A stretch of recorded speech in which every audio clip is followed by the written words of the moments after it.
ബിസ്മില്ലാഹിർ റഹ്മാനിർ റഹീം. അസ്സലാത്തു വസ്സലാമു അലാ റസൂലിൽ അമീൻ വഅലാ ആലിഹി വസഹ്ബിഹി അജ്മഈൻ. അമ്മാ ബഅദ്. തസവുഫ് ശരീഅത്തിന്റെ വഴിത്താര എന്ന വിഷയത്തിലാണ് നമ്മൾ ഇന്ന് സംസാരിക്കാൻ പോകുന്നത്.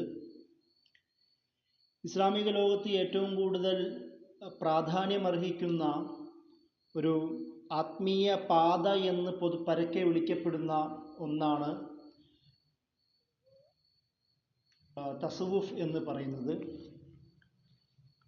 ഒന്ന്, ആത്മീയമായ വർത്തമാനങ്ങൾ, ആത്മീയ ചർച്ച, സംവാദം, സംവേദനം, ഇങ്ങനെയുള്ള വിഷയങ്ങളിൽ തസവുഫിന് വലിയ പ്രാധാന്യം അർഹിക്കുന്നു. അതുപോലെ തന്നെ ഒരു പഠനശാഖ എന്ന നിലയിൽ, ഇസ്ലാമിക് സ്റ്റഡീസ് വിഷയങ്ങളിലെ ഒരു പഠനശാഖ എന്ന നിലയിലും ഈ ഒരു വിഷയം തസവുഫ് എന്നത് ഒരു വലിയ ഇസ്ലാമിക വൈജ്ഞാനിക വ്യവഹാരങ്ങളിൽ ധാരാളം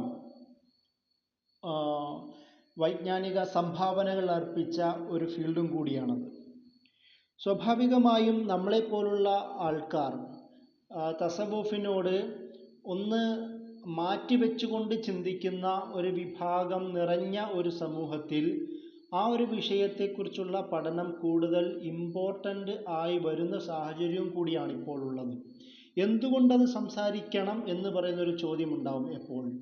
എപ്പോഴും ഉണ്ടാകുന്ന ചോദ്യമാണ്, എന്തിനാണ് ഈ സംസാരം ഉണ്ടാക്കുന്നത്, എന്തിനാണ് എൻ്റെ ഒരു ആവശ്യം? കാരണം ലോകത്തിൻ്റെ പകുതിയിലധികം ശതമാനം ആൾക്കാരും, പറഞ്ഞാൽ ഒരു 80-90% മുസ്ലിങ്ങളും തസവുഫ് എന്ന് പറയുന്ന ആ ഒരു ലോകത്തെ വളരെ ഹൃദയത്തോട് അടുപ്പിച്ച് വെക്കുന്ന ഒരു സാഹചര്യം കൂടി നിലനിൽക്കുന്നുണ്ട് എന്നതും കൊണ്ടാണ് എന്താണ് തസവുഫ്, എങ്ങനെയാണത് രൂപപ്പെട്ടത്, എങ്ങനെയാണത് വർത്തിക്കപ്പെടുന്നത്, എന്താണ് നിലവിലെ സാഹചര്യം എന്നതിനെക്കുറിച്ചുള്ള ഒരു ആമുഖമായ അറ്റ്ലീസ്റ്റ് ഒരു ബേസ് എങ്കിലും നമുക്കുണ്ടാവേണ്ടത് അനിവാര്യമാണ്. അപ്പോഴാണ് നമ്മൾ മുസ്ലിം ലോകത്തിൻ്റെ ഭൂമികയെക്കുറിച്ച് മനസ്സിലാക്കാൻ കഴിയുക. ഇതല്ലാതെ മുസ്ലിം ലോകം ജീവിക്കുന്ന സാഹചര്യത്തെയും അവരുടെ സാമൂഹികമായ, അവരുടെ പ്രാദേശികമായ, അവരുടെ സാംസ്കാരികമായ തലങ്ങളെക്കുറിച്ചുള്ള വ്യക്തമായ ധാരണയില്ലാതെ ഇസ്ലാമിനെക്കുറിച്ചും ഇസ്ലാം വർത്തിക്കപ്പെടുന്ന മുസ്ലിം ജീവിതത്തെക്കുറിച്ചുമുള്ള നല്ലൊരു പിക്ചർ, നല്ലൊരു ചിത്രം നമുക്കുണ്ടാകുവാൻ ഒരിക്കലും സാധ്യതയില്ല. അതുകൊണ്ടാണ് തസവുഫ് എന്നത് വളരെ ഇമ്പോർട്ടൻ്റായി പഠിക്കപ്പെടേണ്ട ഒരു വിഷയമായി മാറുന്നത്. സ്വാഭാവികമായും തസവുഫിനെ കുറിച്ചുള്ള പ്രധാനപ്പെട്ട ചർച്ചകൾ അത് തുടങ്ങുന്നത് എല്ലാ തസവുഫിൻ്റെ ഷേഖന്മാരും, എല്ലാ ത്വരീഖത്തുകളും, എല്ലാ സിൽസിലകളും, ഇവിടെ പ്രത്യേകമായി ശ്രദ്ധിക്കപ്പെടേണ്ട 2 പദപ്രയോഗങ്ങളാണ് ത്വരീഖത്ത് അല്ലെങ്കിൽ സിൽസില എന്ന് പറയുന്ന പദപ്രയോഗം. ഈ ഷെയ്ഖ്, ഉദാഹരണം നമ്മൾ അബ്ദുൽ ഖാദർ ജീലാനിയെ റഹിമഹുല്ല അദ്ദേഹത്തെ സ്വീകരിക്കുകയാണെങ്കിൽ അദ്ദേഹം പറഞ്ഞ മാർഗവും ആ രീതിയെയും പിൻപറ്റുന്ന ആൾക്കാരെ, അതിനെ ഉൾക്കൊള്ളുന്ന ആ ഒരു ഘടനയ്ക്കാണ് ത്വരീഖത്ത് എന്ന് വിളിക്കപ്പെടുന്നത്. അതുപോലെ തന്നെ അതിലേക്ക് കണക്ട് ചെയ്യപ്പെടുന്ന ഈ കണക്ഷനെയാണ്, അല്ലെങ്കിൽ അതിനെ തന്നെ ഒരു പര്യായമായി തന്നെ ഉപയോഗിക്കപ്പെടുന്നതാണ് സിൽസില എന്നതും. ഇവിടെ ഒരു കാര്യം മനസ്സിലാക്കേണ്ടത്, ഇസ്ലാമിക ലോകത്തെ ഇന്നും നല്ലൊരു ശതമാനം ലോകത്തും ഇസ്ലാമിൻ്റെ മുസ്ലിം മൊബിലിറ്റീനെ കൺട്രോൾ ചെയ്യുന്നത് ത്വരീഖത്താണ് എന്നത് തന്നെ മനസ്സിലാക്കണം. ഉദാഹരണം north African, west African, east African നാടുകളിലും സൗത്ത് ഏഷ്യൻ നാടുകളിലും അടക്കമുള്ള നല്ലൊരു ശതമാനം ലോകത്തും ത്വരീഖത്ത് തന്നെയാണ് ഈ പറയുന്ന മുസ്ലിം മൊബിലിറ്റിയെ കൺട്രോൾ ചെയ്യുന്നത്, നിയന്ത്രിക്കുന്നത്, നേതൃത്വം വഹിക്കുന്നത് എന്ന് നമ്മൾ മനസ്സിലാക്കുമ്പോഴാണ് എന്താണ് തസവുഫിൻ്റെ ഒരു പ്രാധാന്യം ഇസ്ലാമിക ലോകത്ത് എന്ന് നമുക്ക് മനസ്സിലാക്കാൻ കഴിയുന്നത്. അപ്പോൾ ആ ഒരു സാഹചര്യത്തിലാണ് നമ്മൾ ഈ ചർച്ചയും വരുന്നത്. അപ്പോൾ അങ്ങനെ ഈ ത്വരീഖത്ത് എന്ന് പറയുന്ന എല്ലാ ഷേഖന്മാരും ഒന്ന് നബി സല്ലല്ലാഹു അലൈഹി വസല്ലമയിലേക്ക് കണക്ട് ചെയ്യുന്നു. സ്വാഭാവികമായും നമ്മൾ ചോദിക്കും, നബി സൂഫിയാണോ? കാരണം ഈ പദപ്രയോഗം അന്ന് രൂപപ്പെട്ട കാര്യമല്ല, പിൽക്കാലത്ത് രൂപപ്പെട്ട അബു ഹാഷിം അൽ കൂഫി എന്നറിയപ്പെടുന്ന ഒരു പണ്ഡിതനിലേക്കാണ് ആദ്യമായി തസവുഫ് ചേർക്കപ്പെടുന്നതെന്നാണ് മുഖ്യധാര തസവുഫിനെ കുറിച്ചുള്ള സ്റ്റഡീസിലൊക്കെ നമുക്ക് കാണാൻ കഴിയുന്നത്. അദ്ദേഹത്തിന് മുമ്പ് ആ പദപ്രയോഗങ്ങൾ ഉണ്ടായിരുന്നില്ല. പിന്നെ ഈ പദപ്രയോഗം എങ്ങനെയാണ് രൂപപ്പെടുന്നതെന്നുള്ളൊരു ചർച്ചയുണ്ട്. എന്താണ് അതിൻ്റെ ഒരു ആശയം? സ്വാഭാവികമായും നിങ്ങൾക്കെല്ലാം നല്ല ശതമാനം അറിയാവുന്നൊരു വർത്തമാനമാണ് തസവുഫ് രൂപപ്പെടുന്നത് എവിടെ നിന്നുള്ളത്. അതായത് ചിലർ പറയുന്നു അഹ്ലുസുഫ നബി സല്ലല്ലാഹു അലൈഹി വസല്ലമയുടെ കാലത്ത് നബിയോടൊപ്പം ആ ഇബാദത്തിലും വൈജ്ഞാനിക വ്യവഹാരങ്ങളിലും എപ്പോഴും നബിയുടെ കൂടെ നബി സംസാരിക്കുന്നതും പറയുന്നതും ക്ലാസ് എടുക്കുന്നതും എപ്പോഴും ശ്രദ്ധിച്ച് സാഗൂതം വീക്ഷിച്ചിരുന്ന ഒരു ഗ്രൂപ്പിനെ ഉദ്ദേശിച്ചുകൊണ്ടാണ് അഹ്ലുസുഫ എന്നുള്ള പദപ്രയോഗം അന്ന് ഉപയോഗിച്ചിരുന്നത്. അപ്പോൾ ആ ഒരു ആശയത്തിൽ നിന്ന് രൂപപ്പെട്ടതാവാം സൂഫി എന്ന് പറയുന്ന പദപ്രയോഗം എന്ന് പറയുന്ന ഒരു നിരീക്ഷണമുണ്ട്. അപ്പോൾ സ്വാഭാവികമായും ആ നിരീക്ഷണത്തിൽ നിന്ന് വരുന്നത് വൈജ്ഞാനിക വ്യവഹാരത്തോടും ദീന് ഇൽമ് അല്ലെങ്കിൽ മാരിഫത്ത് എന്താണോ ദീൻ ആ പറയുന്ന വിവരം വിജ്ഞാനം ആർജിക്കാനുള്ള ഒരു തൃഷ്ണയെ സൂഫി എന്നുള്ള പദത്തിൽ കൂടി ഈ അഹ്ലുസുഫ എന്ന പദത്തിൽ കൂടി അവിടുന്ന് നമ്മൾ നിർദ്ധാരണം ചെയ്തെടുക്കുന്നുണ്ട്. മറ്റൊരു ആശയം ഈ വിഷയത്തിലുള്ളത് ഈ സ്വഫ്, അതായത് നമസ്കാരത്തിലൊക്കെ ആദ്യ സ്വഫിൽ തന്നെ പിടിച്ചിരിക്കുവാൻ വേണ്ടി ആദ്യ സ്വഫിൽ തന്നെ നിസ്കരിക്കാൻ താല്പര്യമുള്ള ഇബാദത്തിനോട് കൂടുതൽ താല്പര്യം പ്രകടിപ്പിക്കുന്ന ഒരു കൂട്ടം ആൾക്കാരുണ്ടായിരുന്നല്ലോ. സ്വാഭാവികമായും സ്വഹാബത്തുകളെ കുറിച്ച് നമുക്കറിയാം. സ്വഹാബത്തുകളും സലഫു സാലിഹ്യങ്ങളും എല്ലാവരെയും അവരുടെ ജീവചരിത്രങ്ങൾ നമ്മളെപ്പോഴും കേൾക്കുന്ന ഒരു വർത്തമാനമാണ്. ഇബാദത്തിനോടുള്ള അവരുടെ അടങ്ങാത്ത ഈ ആഗ്രഹം, അതിനുവേണ്ടി മത്സരിക്കുന്ന ഒരു സ്വഭാവം. അപ്പം സ്വഫ് എന്ന് പറയുന്ന നമസ്കാരത്തിൻ്റെ ഫസ്റ്റ് സ്വഫ്, അപ്പം അതിൽ നിന്നെടുത്തതാവാം സൂഫി എന്ന് പറയുന്ന ഒരു പദപ്രയോഗവും ഒരു ചർച്ചയുണ്ട്. മറ്റൊരു രീതി, മറ്റൊന്ന് സ്വാഫ് എന്ന് പറയുന്ന, അതുപോലെ ഈ പ്യൂരിറ്റീന് അർത്ഥം വെക്കുന്ന, അതായത് വൃത്തി, വെടുപ്പ്, ക്ലീൻനെസ് എന്നൊക്കെ അർത്ഥം വെക്കുന്ന ആ അറബി പദപ്രയോഗത്തിൽ നിന്ന് രൂപപ്പെട്ടതാവാം. കാരണം നബി സല്ലല്ലാഹു അലൈഹി വസല്ലമയും സ്വഹാബത്തുകളും അടക്കമുള്ള എല്ലാവരും വ്യക്തി ജീവിതത്തിലും ആന്തരികമായും ബാഹ്യമായിട്ടുമുള്ള പ്യൂരിറ്റിയെ, അതായത് ഇന്നർ പ്യൂരിറ്റിയും ഔട്ടർ പ്യൂരിറ്റിയും, പുറത്തെയും അകത്തെയും പ്യൂരിറ്റീനെ കീപ്പ് ചെയ്യുന്ന, സംരക്ഷിക്കുന്ന ആൾക്കാരായിരുന്നല്ലോ. അപ്പോൾ ആ സ്വഭാവത്തിൽ സ്വാഫ് എന്ന് പറയുന്ന പദത്തിൽ നിന്ന് രൂപപ്പെട്ടതാവാം എന്ന് പറയുന്ന ഒരു നിരീക്ഷണവുമുണ്ട്. അതിൻ്റെ കൂടെ തന്നെ മറ്റൊന്നാണ് സൂഫ് എന്ന് പറയപ്പെടുന്ന കമ്പിളി വസ്ത്രം ധരിച്ചിരുന്ന ഒരു സ്വഭാവം ഇവർക്കിടയിൽ ഉണ്ടായിരുന്നു. അതായത് കമ്പിളി വസ്ത്രം എന്ന് പറയുമ്പം നബി സല്ലല്ലാഹു അലൈഹി വസല്ലമയും നബിയുടെ കൂടെ തന്നെ ധനികരായ പണക്കാരൊക്കെ ഉണ്ടായിരുന്നല്ലോ. അപ്പം സ്വാഭാവികമായും അവരൊക്കെ കമ്പിളി ധരിച്ചിരിക്കണം എന്നില്ല. ഇവിടെ കമ്പിളി എന്നുള്ള പദപ്രയോഗം ലാളിത്യത്തെ സൂചിപ്പിക്കുന്ന ഒരു ആശയമാണ്. കാരണം അന്ന് വളരെ വർണ്ണാഭമായ വസ്ത്രങ്ങൾ ധരിക്കുന്നതിന് പകരം ധനികരാണെങ്കിൽ പോലും ഒരു ലാളിത്യം കീപ്പ് ചെയ്യാൻ വേണ്ടി ലളിതമായ വസ്ത്രങ്ങൾ ധരിക്കുമായിരുന്നു. അപ്പം ആ ഒരു തരത്തിൽ സൂഫി എന്ന് പറയുന്ന ഒരു ആശയത്തിൽ നിന്നാണ് സൂഫി എന്ന് പറയുന്ന ഒരു പദപ്രയോഗം രൂപപ്പെട്ടത് എന്ന് പറയുന്ന നിരീക്ഷണവുമുണ്ട്. ഇതല്ലാതെ അതിനുശേഷം പിന്നീട് രൂപപ്പെട്ട ഒരു ചർച്ചയാണ് ഈ സോഫിസം എന്ന് പറയുന്ന ഗ്രീക്ക് മിസ്റ്റിക് ഫിലോസഫിയിൽ നിന്ന് ഈ പദം കടമെടുത്തതാണ്, അല്ലെങ്കിൽ ഇസ്ലാമിക ലോകത്ത് വ്യാപിച്ചതാണ് എന്ന് പറയുന്ന നിരീക്ഷണവുമുണ്ട്. അപ്പോൾ നിങ്ങൾ ഈ പദങ്ങളെ മുഴുവനും ഒന്ന് എടുത്തു നോക്കുക. ഒന്ന് അഹ്ലുസുഫയുടെ വൈജ്ഞാനിക താല്പര്യം, സഫ് എന്നതിൻ്റെ ഇബാദത്തിനോടുള്ള അടങ്ങാത്ത ഒരു പ്രേമം, അതുപോലെ തന്നെ സ്വാഫ് എന്ന് പറയുന്ന ക്ലീൻനെസ്സിനോടുള്ള purity, inner purity, outer purity എന്ന് അതിന് കൊടുക്കുന്ന ഒരു പ്രാധാന്യം, അതുപോലെ തന്നെ സൂഫ്, അതായത് ലളിതത്തിനെയും ലക്ഷൂറിയസ് ലൈഫിനെ എതിർക്കുന്ന തരത്തിലുള്ള ഒരു പ്രാധാന്യം, അതുപോലെ തന്നെ അവസാനം വന്ന പദപ്രയോഗത്തെക്കുറിച്ച് ചർച്ചയിൽ നിന്നും ഒരു തരത്തിലുള്ള മിസ്റ്റിക് ഫിലോസഫി, ഒരു തത്വചിന്ത, അതുമായി ബന്ധപ്പെട്ട ആത്മീയ വ്യവഹാരങ്ങളിൽ കൂടുതൽ മുഴുകുന്ന ഒരു ഡിസ്കോഴ്സ് ഇതിലുമുണ്ട് എന്ന രീതിയിൽ ഇതെല്ലാം കൂടെ എടുത്തു നോക്കുമ്പോൾ കിട്ടുന്നത് ആകെ തുക ഇതാണ്. അപ്പം ഇതാണ് തസവുഫ് എന്ന് നമുക്ക് പറയാൻ പറ്റുന്ന ഒരു പഠന ശാഖ എന്ന നിലയിൽ മുമ്പിൽ വെക്കാൻ പറ്റുന്ന പ്രധാനപ്പെട്ട പോയിന്റ്.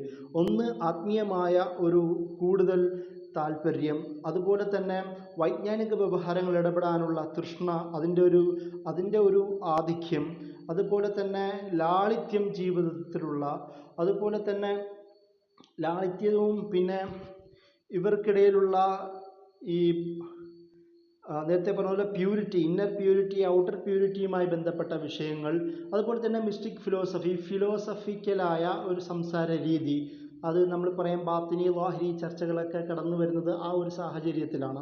അതായത് സ്പിരിച്വാലിറ്റി എന്നൊക്കെ നമ്മൾ ഇംഗ്ലീഷ് വിളിക്കപ്പെടുന്ന വിഷയങ്ങളൊക്കെ കടന്നു വരുന്നത് ആ സാഹചര്യത്തിലാണ്. അപ്പോൾ ഇങ്ങനെ ഇതെല്ലാം അടങ്ങുന്ന ഒരു വൈജ്ഞാനിക ശാഖയാണ് തസവുഫ് എന്ന് പറയുന്നത്. ഇവിടെ ഒരു പ്രശ്നം വരുന്നത്, ഇതൊരു വൈജ്ഞാനിക ശാഖയാണോ അല്ല ഇതൊരു ഫീലിംഗ് ആണോ എന്ന് പറയുന്നൊരു ചോദ്യമുണ്ട്. തസവുഫ് യഥാർത്ഥത്തിൽ ഒരു മുഅ്മിൻ എന്താണോ ആവേണ്ടത് അതാണ് തസവുഫ് പറയുന്നത്. അതായത് ആദ്യകാല പണ്ഡിതന്മാരായ ആൾക്കാർ, സലഫുസാലിഹ്യങ്ങളായ ആൾക്കാരും അതിനുശേഷമുള്ള പ്രമുഖരായ അബ്ദുൽ ഖാദർ ജീലാനിയും അതുപോലെ തന്നെ ജുനൈദ് അൽ ബാഗ്ദാദി, അബു ഹഷ്മുൽ കൂഫി അടക്കമുള്ള, പിന്നീട് ഇമാം ഗസാലി, അതിനുശേഷം നമുക്കറിയപ്പെടുന്ന എല്ലാ ത്വരീഖത്തിൻ്റെ ഷേഖന്മാരും മുന്നോട്ട് വെക്കുന്നത് ആ ഒരു ഇസ്ലാമിനോട് അടുത്ത് നിൽക്കുക, അള്ളാഹുവിൻ്റെ പാതയിൽ ഫോളോ ചെയ്യുക, അതിൽ വിട്ടുമാറാതെ ഫോളോ ചെയ്യുക, പിന്തുടരുക, അതിനെ അനുഗമിക്കുക, അതിൽ നിന്ന് മാറാതെ ആ ഒരു രീതിയിൽ നിന്നുകൊണ്ട് അള്ളാഹുവിലേക്ക് എത്തിച്ചേരുക, അങ്ങനെ ഹക്ക് കണ്ടെത്തുക, അതിൽ ലയിക്കുക എന്ന് വെച്ചാൽ അള്ളാഹുവിലേക്ക് എത്തുക എന്നൊക്കെ പറയുന്നൊരു ആശയമാണ് തസവുഫിൻ്റെ ഒരു ആകത്തുക. സ്വാഭാവികമായും ഇതിൽ പ്രധാനമായും കൈകാര്യം ചെയ്യപ്പെടുന്ന ചില ടെർമിനോളജികൾ കൂടി നമുക്ക് ശ്രദ്ധിക്കേണ്ടതുണ്ട്. അതിലൊന്നാണ് ത്വരീഖത്ത്. ഞാൻ പറഞ്ഞിരുന്നു, ഈ മാർഗത്തെയാണ് അള്ളാഹുവും റസൂലും സലഫ് സാലിഹ്യങ്ങളും കാണിച്ചു തന്ന ആ മാർഗത്തിൽ ജീവിക്കുക, അതിൽ വഴി യാത്രക്കാരനാവുക, അതായത് അതിലൊരു മുസാഫിറായി മാറുക, അതിനെയാണ് ഈ ത്വരീഖത്ത് എന്ന് പറയുന്ന രീതി. രണ്ടാമത്, ഈ ത്വരീഖത്തിൻ്റെ ഒരു പൂർണ്ണത അത് രൂപപ്പെടുന്നത് ശരിയാത്ത് എന്ന് പറയുന്ന ആ ഒരു ബാഹ്യവും ആന്തരികവുമായ ഖുർആൻ്റെയും ഹദീസിൻ്റെയും മായിട്ടുള്ള ഇഴയടുപ്പമാണ് ത്വരീഖത്തും ശരിയത്തും തമ്മിലുള്ള ബന്ധം. അപ്പം ഈ ശരിയാത്ത് ഇല്ലാതെ ത്വരീഖത്ത് പൂർത്തിയാവുകയില്ല. അതുകൊണ്ട് നമ്മുടെ മാർഗത്തിൽ ഈ പറയുന്ന വഴിയാത്രയിൽ കൂടെ സൂക്ഷിക്കേണ്ട, വഴിയാത്രയെ സമ്പന്നമാക്കുന്ന, ആ യാത്രയെ സമ്പന്നവും സമ്പുഷ്ടവുമാക്കുന്ന, സഫലവുമാക്കി തീർക്കാൻ കഴിയുന്ന ഒരു പ്രത്യേക സംവിധാനമാണ് ശരിയാത്ത്. അതിനെ കീപ്പ് ചെയ്തുകൊണ്ടാണ് യാത്ര തുടരേണ്ടത്. അതുകൊണ്ടാണ് അത് പറയുന്നത്. മൂന്നാമത് ഹഖീഖത്ത് എന്ന് പറയുന്നതാണ്. അതായത് ഈ യാത്ര അന്വേഷിച്ച് നമ്മൾ പോകുമ്പോൾ, ശരീഅത്തിൻ്റെ കൂടെ ചേർന്ന് പോകുമ്പോൾ അള്ളാഹു എന്ന് പറയുന്ന ആ സത്യം കണ്ടെത്തുക എന്നുള്ളതാണ് ഹഖീഖത്ത് എന്നുള്ളതാണല്ലോ സത്യം, യാഥാർത്ഥ്യ ബോധം. അള്ളാഹു എന്ന് പറയുന്ന യാഥാർത്ഥ്യത്തിലേക്ക് കൂടുതൽ അടുക്കുക എന്ന് പറയുന്ന ഒരു ഫീലിംഗ് ആണ് ഈ മൂന്നാമതായി പറയുന്നത്. അതിനുശേഷം മുന്നിൽ വെക്കുന്നതാണ് മാരിഫത്ത് എന്ന് പറയുന്ന ആത്മജ്ഞാനം എന്ന് വേണേൽ നമുക്ക് മലയാളത്തിൽ പറയാൻ പറ്റുന്നത്. അതായത് അതും ഹഖീഖത്ത് അറിഞ്ഞു കഴിഞ്ഞാൽ അള്ളാഹു എന്ന് പറയുന്ന അവൻ്റെ അടുപ്പം, അള്ളാഹുവിനോടുള്ള ബന്ധം, ഇഴയടുപ്പം, നബി സല്ലല്ലാഹു അലൈഹി വസല്ലമയുടെ മാർഗനിർദ്ദേശങ്ങൾ കീപ്പ് ചെയ്തുകൊണ്ട് ശരീഅത്ത് ഫോളോ ചെയ്തുകൊണ്ട് മുന്നോട്ട് പോകുമ്പോൾ കിട്ടുന്ന ആ ഒരു ഹക്കിൻ്റെ വെളിച്ചത്തിൽ നിന്ന് നമുക്ക് ലഭിക്കുന്ന ആത്മജ്ഞാനമാണ് മാരിഫത്ത് എന്ന് പറയുന്നത്.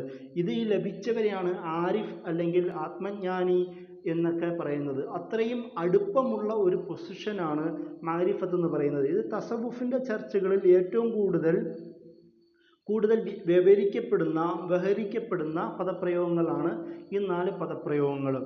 ഇതല്ലാതെയും ഇനിയും ധാരാളം പദപ്രയോഗങ്ങൾ തസവുഫിൻ്റെ ചർച്ചകൾ തന്നെയുണ്ട്. ഇപ്പോൾ നമ്മൾ ശരീഅത്തുമായി ബന്ധപ്പെട്ട ഒരു വിഷയം പ്രധാനപ്പെട്ട ഒരു കാര്യമാണല്ലോ തസവുഫ്. ഞാൻ നേരത്തെ പറഞ്ഞതുപോലെ ശരീഅത്തില്ലാത്ത ത്വരീഖത്തില്ല. ത്വരീഖത്ത് മാത്രമായി ഇസ്ലാമിൻ്റെ മാർഗത്തിൽ ഫോളോ ചെയ്യാൻ കഴിയുകയില്ല. പകരം ത്വരീഖത്ത് നമ്മുടെ ജീവിതത്തിൽ ശരീഅത്ത് ജീവിതത്തിൽ ഇല്ലാതെ ത്വരീഖത്തിനെ പൂർണ്ണമാക്കാൻ ഹഖീഖത്തും അല്ലെങ്കിൽ മാരിഫത്തിലേക്കും എത്താൻ കഴിയുകയില്ല. അതാണ് എല്ലാ പണ്ഡിതന്മാരും മുന്നോട്ട് വെക്കുന്ന പ്രധാനപ്പെട്ട പോയിന്റ്. ഇപ്പോൾ നിങ്ങൾ മനസ്സിലാക്കേണ്ടത് മറ്റൊരു വിഷയവും കൂടിയുണ്ട്. ഇപ്പോൾ ജുനൈദ് ബാഗ്ദാദിയോ അതുപോലെ തന്നെ അബ്ദുൽ ഖാദർ ജീലാനി, ഇമാം ഗസാലി, ഷെയ്ഖുൽ ഇസ്ലാം ഇബ്നു തൈമിയ, സർഹിന്ദി അടക്കമുള്ള പണ്ഡിതന്മാർ വിവിധ നൂറ്റാണ്ടുകളിൽ ഇസ്ലാമിൻ്റെ ലോകത്ത് വിവിധ സംഭാവനകൾ അർപ്പിച്ച ഈ പണ്ഡിതന്മാരെല്ലാവരും പ്രധാനമായി എടുത്ത് പറയുന്ന ഒരു പോയിന്റ് ശരിയാത്ത്, അള്ളാഹുവിൻ്റെ മാർഗത്തിലെ അള്ളാഹുവിനോടുള്ള അബദിയത്ത് അത് മുന്നിൽ വെക്കാതെ എന്ത് ചെയ്യാൻ കഴിയില്ല, ആ മാർഗത്തെ കംപ്ലീറ്റ് ചെയ്യാൻ കഴിയില്ല എന്ന് അബ്ദുൽ ഖാദർ ജീലാനി റഹിമഹുല്ലാ പറയുകയുണ്ടായിട്ടുണ്ട്. ഇത് തന്നെയാണ് ഇമാം ഗസാലി മുന്നോട്ട് വെക്കുന്നത്. ഇമാം ഗസാലിയുടെ ജീവിത കാലഘട്ടത്തിൽ ഒരു പ്രത്യേക ഒരു സാഹചര്യം കൂടി ഉണ്ടായിരുന്നു. അതായത് സൂഫികൾ എന്ന് പറയുന്ന ആത്മജ്ഞാനികൾ എന്ന ആ ഒരു ലോകത്ത് വ്യവഹരിക്കുന്ന ആൾക്കാർ ഒരു ലോകത്തും ഫിഖ് പിൻപറ്റി ആലിം എന്ന് വിളിക്കപ്പെടുന്ന ആൾക്കാർ മറ്റൊരു ലോകത്തുമായിരുന്ന ഒരു സാഹചര്യത്തിലാണ് ഇമാം ഗസാലി ആ രണ്ട് സ്ട്രീമിനെയും ആ രണ്ട് വഴിത്താരകളെയും ഒറ്റ വഴിത്താരയാക്കി മാറ്റിയത് യഥാർത്ഥത്തിൽ ഇമാം ഗസാലിയുടെ കാലത്തോടു കൂടിയാണെന്നുള്ള പഠനം നമുക്ക് ലഭിക്കാറുണ്ട്. അതായിരുന്നു ഇമാം ഗസാലിയുടെ ഏറ്റവും വലിയ സംഭാവനകളിലൊന്ന്. അതിൻ്റെ കൂടെ തസവുഫിനെ റീഡിഫൈൻ ചെയ്യുകയും ചെയ്തിട്ടുണ്ട് ഇമാം ഗസാലി. തസവുഫ് എന്ന് പറയുന്നതിൻ്റെ അള്ളാഹുലേക്ക് അടുക്കുന്നതിൻ്റെയും അതുപോലെ തന്നെ ശരീഅത്തിനെ ഫോളോ ചെയ്യുന്നതിനെ കുറിച്ചുമുള്ള വർത്തമാനങ്ങൾ 10-ാം നൂറ്റാണ്ടിൽ ഇമാം ഗസാലി മുന്നോട്ട് വെക്കുന്നുണ്ട്. അത് പ്രത്യേകം എടുത്ത് പറയാനുള്ള കാരണം, ഈ നൂറ്റാണ്ടുകൾ പിന്നിട്ട് നമുക്കറിയാം, ഏതൊരു ആശയമാണെങ്കിലും ഏതൊരു ചിന്തയാണെങ്കിലും നൂറ്റാണ്ടുകൾ പിന്നിട്ട് മാറുന്നതോടുകൂടി പുതിയ ചിന്തകളും പുതിയ സാഹചര്യവും പുതിയ നാടും ഏതൊരു ചിന്തയിലും സ്വാധീനം ചെലുത്തുകയും അതിൻ്റേതായ കാതലായ മാറ്റങ്ങൾ തന്നെ വരുത്താറുമുണ്ട് എന്ന് നമുക്കറിയാം. സ്വാഭാവികമായും 8, 9, 10, 11 നൂറ്റാണ്ടുകളിൽ മുസ്ലിം ലോകത്ത് വിവിധ ധാരകൾ, സൂഫി ധാരകൾ പൊങ്ങി വന്നിരുന്നു. പിന്നീട് അത് വ്യത്യസ്തമായ രീതിയിൽ ഇസ്ലാമിൻ്റെ തന്നെ ചിന്തകൾക്ക് നേരെ വിരുദ്ധമാവുന്ന തലത്തിലേക്ക്, അല്ലെങ്കിൽ ശരീഅത്ത് എന്ന് പറയുന്നതിൻ്റെ നിത്യജീവിതത്തിൽ ഫോളോ ചെയ്യേണ്ടതാണ് എന്ന് പറയുന്ന ആശയത്തിൽ നിന്ന് മാറി അത് വെറും ഒരു വർത്തമാനത്തിലേക്ക് ഒതുക്കുകയും ആത്മജ്ഞാനമെന്നും ജദബെന്നും പറഞ്ഞുകൊണ്ട് അതിലൊരു ഉന്മത്തത കണ്ടെത്തുകയും അതിൽ പിന്നെ ജീവിതത്തിൽ പ്യൂരിറ്റി ഇല്ലാതിരിക്കുകയും വെറും ഇന്നർ പ്യൂരിറ്റി മാത്രം പറയുകയും ഔട്ടർ പ്യൂരിറ്റിനെ കുറിച്ച് ശ്രദ്ധിക്കാതിരിക്കുകയും അതുപോലെ തന്നെ നിയമസംഹിതകളെ പരിഗണിക്കാതിരിക്കുകയും ചെയ്യുന്ന ഒരു സാഹചര്യം പിൽക്കാലത്ത് രൂപപ്പെടുകയുണ്ടായി. അതുകൊണ്ടൊക്കെ തന്നെയാണ് ഇമാം ഗസാലിനെ പോലുള്ള ആൾക്കാർ, പിന്നീട് ഷെയ്ഖുൽ ഇസ്ലാം ഇബ്നു തൈമിയയെ പോലുള്ള ആൾക്കാർ തസവുഫിനെ റീഡിഫൈൻ ചെയ്യാൻ കാരണമായത്. ഇമാം ഗസാലിക്ക് ശേഷം 13-ാം നൂറ്റാണ്ടിലുള്ള 14-ാം നൂറ്റാണ്ട് ആ ഒരു കാലത്തിൽ ഷെയ്ഖുൽ ഇസ്ലാം ഇബ്നു തൈമിയ അദ്ദേഹം മുന്നോട്ട് വെക്കുന്ന പ്രധാനപ്പെട്ട പോയിന്റും ഇത് തന്നെയായിരുന്നു. അദ്ദേഹം പറയുന്നത്, എന്തുകൊണ്ടാണ് പൊതുവേ ഇസ്ലാമിക ലോകത്ത്, മുസ്ലിം ലോകത്ത് അല്ലെങ്കിൽ തസവുഫിൻ്റെ ലോകത്ത് ഏറ്റവും കൂടുതൽ ചർച്ച ചെയ്യപ്പെടുന്ന ഇപ്പം മൻസൂർ ഹല്ലാജിനെ പോലുള്ള ആൾക്കാരെ പോലെ എന്തുകൊണ്ടാണ് അദ്ദേഹം വിമർശിക്കുന്നത്? നമുക്ക് അദ്ദേഹത്തിൻ്റെ മജ്മുഅത്ത് ഫത്താവ പോലുള്ള അല്ലെങ്കിൽ അദ്ദേഹത്തിൻ്റെ തസവുഫുമായി ബന്ധപ്പെട്ട രചനകളിലെല്ലാം തസവുഫിനെ കൈകാര്യം ചെയ്യുന്ന ഭാഗത്ത് ഷെയ്ഖുൽ ഇസ്ലാം ഇബ്നു തൈമിയ ഇവരെ വിമർശിക്കുന്നതായി നമുക്ക് കാണാം. കാരണം മൻസൂർ ഹല്ലാജിനെ കുറിച്ച് അദ്ദേഹം പറയുന്ന പ്രധാനപ്പെട്ട ഒരു പോയിന്റ് ഉണ്ട്. ഒരു ദർവീഷായിരുന്നു. ശരീഅത്തിനെ ഫോളോ ചെയ്യാൻ പറ്റുന്ന രീതിയിലുള്ള ചിന്തകളോ അതൊന്നും അദ്ദേഹത്തിനുള്ളിൽ ഉണ്ടായിരുന്നില്ല. അത് മാത്രമല്ല, ഈ കോംപ്ലിക്കേഷൻ, അതായത് ഒരു തസവുഫ് ഒരിക്കലും ഒരു മുഅ്മിൻ അല്ലെങ്കിൽ ഒരു പണ്ഡിതൻ, എപ്പോഴും നമ്മൾ ശ്രദ്ധിക്കേണ്ട ഒരു കാര്യം അതാണല്ലോ. ഒരു പണ്ഡിതൻ ജനങ്ങൾക്ക് പ്രയാസമുണ്ടാക്കുന്നതിനപ്പുറം ജനങ്ങൾക്ക് ലാളിത്യമുണ്ടാക്കി മാറ്റുക എന്നത് ഒരു പണ്ഡിതൻ്റെ ഒരു ഉത്തരവാദിത്വം കൂടിയാണ്. അപ്പോൾ ഇങ്ങനെയുള്ള ഒരു സാഹചര്യത്തിൽ കോംപ്ലിക്കേറ്റഡ് ആയ ഭാഷ കൈകാര്യം ചെയ്യുകയും അത് ജനങ്ങളിൽ തെറ്റിദ്ധാരണ ഉണ്ടാക്കുകയും ചെയ്യുന്ന ഒരു സാഹചര്യവും ഈ സൂഫികൾക്കിടയിൽ ശക്തമായിരുന്നു. ഇതൊക്കെ കൊണ്ടാണ് ആധുനിക കാലത്തും മുമ്പും തസവുഫിനെ കുറിച്ചുള്ള കൺസെപ്റ്റുകളിൽ വ്യത്യസ്തമായ കാഴ്ചപ്പാടുകൾ രൂപപ്പെടാൻ കാരണം. ഈ ഒരു സാഹചര്യത്തിലാണ് മൻസൂർ ഹല്ലാജിനെ ഇമാം ഷെയ്ഖുൽ ഇസ്ലാം ഇബ്നു തൈമിയ വിമർശിക്കുന്നത്. ഇബ്നു അറബീനെ പോലും ആ ഒരു തരത്തിൽ അദ്ദേഹത്തിൻ്റെ രചനകളിലെ പ്രശ്നങ്ങളെ വിമർശനപരമായി ഷെയ്ഖുൽ ഇസ്ലാം ഇബ്നു തൈമിയ കാണുന്നുണ്ട്. എന്നാൽ അബ്ദുൽ ഖാദർ ജീലാനിയോ അല്ലെങ്കിൽ ഷെയ്ഖ് ഇബ്രാഹിമിൻ അദ്ഹം, ജുനൈദുൽ ബാഗ്ദാദി പോലുള്ള മഹാപണ്ഡിതന്മാരെ ഇമാം ഷെയ്ഖുൽ ഇസ്ലാം ഇബ്നു തൈമിയ വളരെ ആദരവോടുകൂടി കാണുന്ന സാഹചര്യവും നമുക്ക് കാണാൻ കഴിയും. ഇങ്ങനെ ഇസ്ലാമിക ലോകത്തിൻ്റെ ആൾക്കാരെ വിവിധ കാലങ്ങളായി പണ്ഡിതന്മാർ തന്നെ അവലോകനം ചെയ്യുകയും അതിൻ്റെ വേണ്ട രീതിയിൽ ഈ കൈകാര്യം ചെയ്യുന്ന സാഹചര്യം, സാഹചര്യം നമുക്ക് കാണാൻ കഴിയും. ഇതിൽ നിന്നും നമുക്ക് മനസ്സിലാക്കാൻ കഴിയുന്നത് അവിടെ ഒരു വഴി, അതായത് ഒരു മതിൽ, ഒരു ലിമിറ്റേഷൻ വെക്കുന്നത് ശരീഅത്തുമായി ബന്ധപ്പെട്ട തസവുഫിൻ്റെ കണക്ഷനിലാണ് പണ്ഡിതന്മാർ പ്രാധാന്യം കൊടുക്കുന്നത്. ശരീഅത്തിനെ എവിടെ മുറിയപ്പെടുന്നോ അവിടെ ചർച്ച ചെയ്യപ്പെടേണ്ടതാണ് എന്ന് പറയുന്നൊരു സാഹചര്യം നമുക്കിതിൽ നിന്ന് കാണാൻ കഴിയും. ഇന്ത്യൻ സൊസൈറ്റിയിലെ, ഒരുപക്ഷെ ഇന്ത്യൻ സബ് കോണ്ടിനെൻറ്റിലെ ആദ്യത്തെ തസവുഫിനെ കുറിച്ചുള്ള കൃതിയാണ് കശ്ഫുൽ മഹജൂബ് എന്നറിയപ്പെടുന്നത്. സയ്യിദ് അലി ഹുജ്വേരിയാണ് അതിൻ്റെ ഗ്രന്ഥകർത്താവ്. അദ്ദേഹത്തിൻ്റെ രചനകളിൽ അദ്ദേഹം തസവുഫിനെ കുറിച്ച് ശക്തമായ ഒരു വിമർശന പഠനം നമുക്ക് കാണാൻ കഴിയും. മലയാളത്തിലും വിവിധ ഭാഷകളിലേക്കുമായി അത് ട്രാൻസ്ലേറ്റ് ചെയ്യപ്പെട്ടിട്ടുണ്ട്. അദ്ദേഹം തന്നെ അതിൽ പല ഭാഗങ്ങളിലായി അന്നുണ്ടായിരുന്ന പല തസവുഫിൻ്റെ പേരിൽ അറിയപ്പെട്ട പല വിഭാഗങ്ങളെയും ശക്തമായി വിമർശിക്കുന്നത് നമുക്ക് കാണാൻ കഴിയും. ഉദാഹരണം മലാമത്തികളെ പോലെ അല്ലെങ്കിൽ ബക്തഷികളെ പോലെ ഈ വിവിധ ഭാഗങ്ങളിലുള്ള വിവിധ തസവുഫിൻ്റെ പേരിൽ അറിയപ്പെട്ട സൂഫി ത്വരീഖത്തുകളെ വിമർശിക്കുന്നത് നമുക്ക് കാണാൻ കഴിയും. അതിലേറ്റവും പ്രമുഖമായി അദ്ദേഹം കൂടുതൽ വിമർശിക്കുന്നത് മലാമത്തി സിൽസില എന്നറിയപ്പെട്ട ഒരു തസവുഫിൻ്റെ ഗ്രൂപ്പിനെയാണ്. ഇസ്ലാമിക ലോകത്ത് 2 തരത്തിലുള്ള തസവുഫ് ഗ്രൂപ്പുണ്ട് എന്നാണ് നമുക്ക് മനസ്സിലാക്കാൻ കഴിയുന്നത്. ഒന്ന് ബാഷറ ഗ്രൂപ്പും രണ്ടത് ബേഷറ ഗ്രൂപ്പും. ഞാൻ പറഞ്ഞല്ലോ, അവിടെയും ശരീഅത്തിനെ അടിസ്ഥാനപ്പെടുത്തിയിട്ടാണ് തസവുഫ് ഗ്രൂപ്പുകളെ നമ്മൾ വേർതിരിക്കുക തന്നെ ചെയ്യുന്നത്.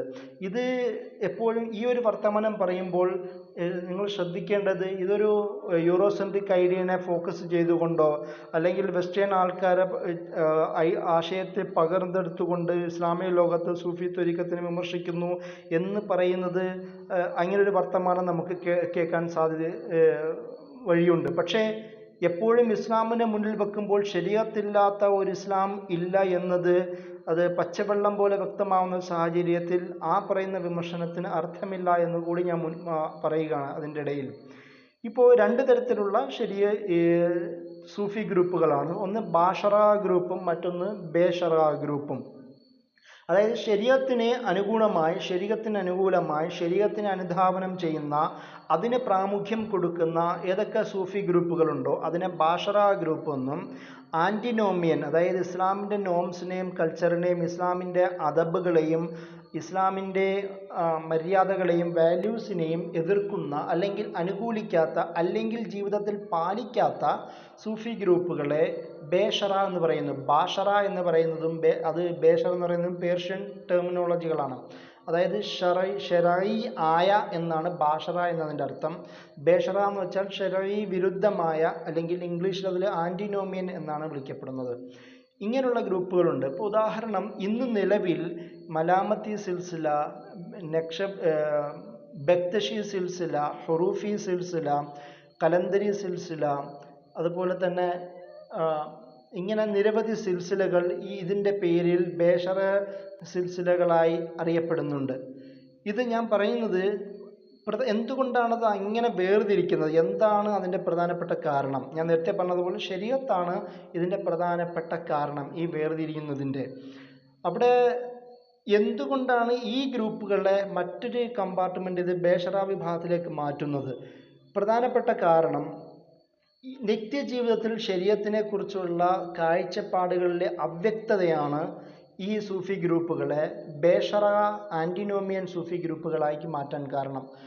നമസ്കാരമോ അല്ലെങ്കിൽ ഔട്ടർ പ്യൂരിറ്റിയോ പോലും സൂക്ഷിക്കാത്ത, നമസ്കാരങ്ങളെക്കുറിച്ചും ഇബാദത്തുകളെക്കുറിച്ചും പരിഗണിക്കാത്ത, അല്ലെങ്കിൽ ഒരു മുസ്ലിം സാമൂഹിക ജീവിതത്തിന് പരിഗണന കൊടുക്കാത്ത വിഭാഗങ്ങൾക്കാണ് പലപ്പോഴും ബേഷറ ഗ്രൂപ്പ് എന്ന് പറയുന്നത്. ഞാൻ നേരത്തെ പറഞ്ഞതുപോലെ കശ്ഫുൽ മഹ്ജൂബിൽ സയ്യിദ് അലി ഹുജ്വേരിയും മലാമത്തി സിൽസിലകളെ ശക്തമായി വിമർശിക്കുന്നുണ്ട്.